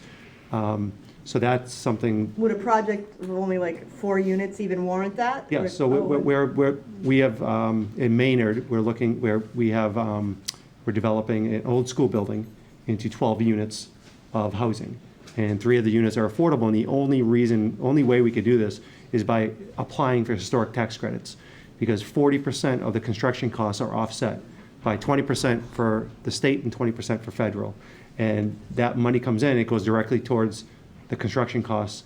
And the whole reason is they want to save historic buildings, like school buildings that were built, and keep the character of these neighborhoods. So that'll be something we're looked into as well, as, Yeah. Existing building, we have a couple, even with the old senior center. No, I haven't talked about this with anybody, but assuming the new senior center gets built, I'm like, what's gonna go into that building? Can we throw a few senior housing units in there? Again, I haven't checked with anybody on that, that's my own thoughts, but just trying to be creative with some town assets to see if we can sort of put our money where our mouth is, so. Yeah, I think there's one of the next steps for us coming out of this conversation is not only looking at zoning changes and other pieces of regulatory reform, but also looking at those creative solutions where we can try to work as a town to get the costs down on things like land or rehabable structures in ways that aren't just about loss. And certainly if you've defined housing as a priority for the town, it makes it easier for the town to use those assets for those needs, right? So again, we're talking about this being a big challenge that's helpful for trying to advocate and make that case. Paige, for the next meeting, will you put something out to tell people where to park, since the senior center is so limited? Yes. With parking? Yeah. Just because this was incredible, the amount of people. I know. So, I know, I'm tempted to come back here, but I mean, I can't probably, but it is tough over there. We're trying to, but we also want to make sure we accommodate the seniors, so. I guess with residents come here. Yeah, we'll probably park here and walk there. So we probably have time for 2 more questions. Thank you also. I appreciated what you've all. Speak louder? Yes. Okay. So I think one of the big things we're going to have to look forward to is trying to open up our minds. I think in our town we've been quite closed to change or to have something next door to us or judging what was built just down the street or this big house going in with little houses in the neighborhood. And I think our town boards, and this is the reason our town hasn't grown, is because they've had very strict zoning, bylaws, regulations. They did it quickly. Developers came to town and they said, forget it, I'm not going to build here. And they went, the other towns around here tripled. Some of them doubled, but tripled and more. And we stayed the same for 50-something years. So we are a little different here, and we are a little bit snooty about our town and the way we like it, but we have to open up our minds to accept changes that may not, be the ideal thing for us or right next door. There's land that's been bought up in this town by the conservation, And then other builders are coming in and doing these little things like we've talked about, the little house taken down on the bungalow and a bigger one, and other things, duplexes. So if we don't see what we like right now, but some of these things are going to start happening. So we have to kind of change our attitudes, I think. And a lot of us will have difficulty with that. So if you think of the planning board in Mansfield, in fact, maybe we should be meeting with someone like Mansfield. They've made a lot of changes there. We might find the things we don't want to do by meeting with them, because they certainly have done a lot of these concepts already. If you just walk around that town or drive through. And that's right close to us, so we can see and talk to their board members and so forth. So that's maybe something we can learn from too. But I just want to warn us all about this right now, the kinds of things that we would need to change. And if we have the people that are interested in getting some of this, small housing and affordable housing, we need to speak up and make sure that we're telling everyone that we are open to this, and then encourage it, as a couple of people have said already. I think we're going to have difficulty. I think that's a great point. Very well said. Curious on, there's two housing types, right? The two extremes. One is the 900 square foot cottage home, single family, and then the apartment building, right? The flat that I showed you. I mean, in a show of hands, how many people would live in a 900 square foot cottage? I do now. You do now. In a Right. standalone or in a house or an apartment? In an apartment or a house? Bungalow. A bungalow. And then, We need to go see where she lives. yeah, there we go. Where do you live? And then how many people would go into an apartment building where it's just a flat with an elevator? No. See, yeah, no, I know. So there's a housing type for everyone, and I think what we come out of this is a lot of different housing types are out there, and I think we got to be open to looking at There's no one size fits all. one size fits all. So. Do we have any more questions? If I One may, last question? You had mentioned the Pratt schools. Yes. When they looked at that, did you just look at the Pratt school itself, or did you look at the property across the street? The park? The Ella Hill Playground? that I designed, or that, well, actually I didn't design it. That I outfitted? Talk about being open-minded. No, we just looked at the property the town owns, which is the Pratt School right I there. understand they own the other side too. Yeah, I'd have to look more closely at That was that. all part of it. It was. I'll take a look. Now that I know about the tax credits, I want to There you go. I will maybe too. bend Andrew's ear. So, one last. I have a question. All of those beautiful little Cape Cod homes that you built, Yeah. this is the mic for the television, yeah. All those Cape Cod homes that you built, and they're adorable, do they have cellars? They almost always do. We don't need them. No, I know. So, Seniors, we don't need them. full disclosure, I grew up in Maryland. I've been up in New England for 7 years now. And what I've learned is the frost depth is so low, you have to dig a hole so deep anyways that you might as well put in a cellar by the time you've done it. The other thing I will say, you say you don't need it and you might not, but one of the things we've discovered is that people that want to downsize, in the end, don't want to get rid of any of their crap. So the cellar becomes a place where they put the big dining room table they just couldn't give up on, and the crib they've been holding on to 40 years. So I hear what you're saying, but we've also learned that it's an incremental additional cost to provide the cellar, and that it does become A resale. a helpful thing for people that have a lot of stuff. They realize, I'll put it down there, I'll never use it, but at least I'm storing it, I've got it, I haven't given up on it, so for what it's I worth. didn't realize that about the difference of the frost line. I Yeah. appreciate that. Yeah. And that second story that the grandkids come to stay in, Yeah. I pay for them to go to a hotel. And my place in Florida, I had a bedroom, a den, a living room, and a kitchen, and I was in a villa. We were on 6-something acres, and there were 300, I think, units. Some of them were 2-story, some were single villas. We adorable Cape Cod style houses are wonderful, but you can do a hip roof or something and a 1-story everything. Yeah, no, you can. I will just say, if the same square footage is on one floor instead of on multiple floors, that much bigger of a footprint, that much more fewer buildings you can fit, that much more foundation costs, that much more housing. So all this is a balance, right? So that's why at the end of the day, we found the sweet spot is the master bedroom needs to be downstairs. Yes. But we can't bring it all, we could bring it all down, but you're gonna have to charge that much more. So you gotta find that balance. Bedrooms, though. Yeah. And a side note, Andrew, your family did a beautiful job with St. Mary's School. Oh, thank you. I grew up in Milford, and I went to St. Mary's School, and it's an old granite school. His company moved it up the street and around the corner, and they've done a beautiful job, and you need to have kudos to that. Thank you. Historic building. Right? You getting paid for that? No, I don't get any from that. So I would like to, it's almost 9 o'clock, and I know we kept you late, so we want to get everybody out of here on time. I'd like to extend a huge thank you to this panel. It was so wonderful. And also to you all, because I know it stinks to come out on a Tuesday night. You'd rather be watching the primary results or something, the Celtics. And it's rainy, but thank you all. If you do come, we'd love you to come to our advocacy meeting on February 25th.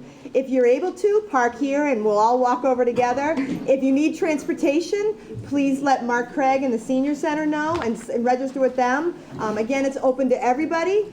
6 p.m., a little earlier to kind of get the seniors home before 9. And again, thank you, and please stay engaged because this is a great way. And lastly, thank you. We did pass out exit surveys. We would love you to fill those out and leave them at the table as you leave. That helps inform us as to how we're doing. So thank you again.